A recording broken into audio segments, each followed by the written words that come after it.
one thing with working with actors is all the actors are different, and so you have to learn that. So Left 4 Dead 2, Hugh Dillon plays Nick. He's amazing. I love him in that.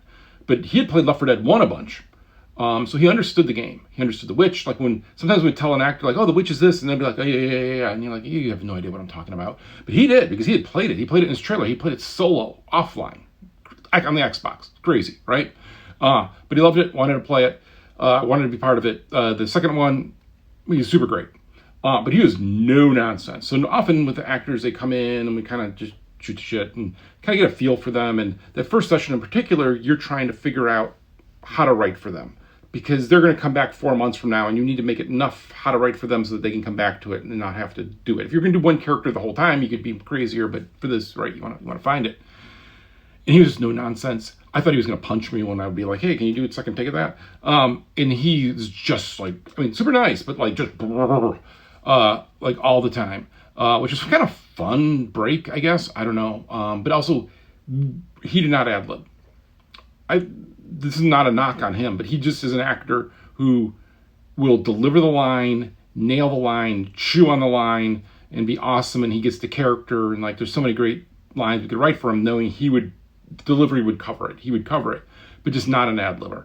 So you had to write everything out, which is different than a lot of the other actors, where somebody like for Ellis, I would just like almost put a note of what kind of thing I wanted him to say, and he would find it on his own and make it funny and good. Where Nick, just that sarcasm and that drippingness, we just had to write a lot of that in there, which was fun and fine as well, right? But like everybody's a little bit different that way, except the time I wanted him to do the Beavis and Butthead laugh. You know, that I thought it would be funny for him to mock Ellis that way with it. And you don't do what I just did. You don't mimic it and tell them to mimic you.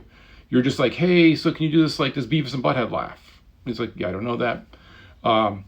And so then trying to describe it to him, and finally it's just like, "Just do the fucking laugh," kind of thing. Like he's just like, "Do the laugh." I'm like, "Oh," I'm like, and he's like, like, "Yeah, okay, we've skipped some line. I've annoyed you. We'll stop.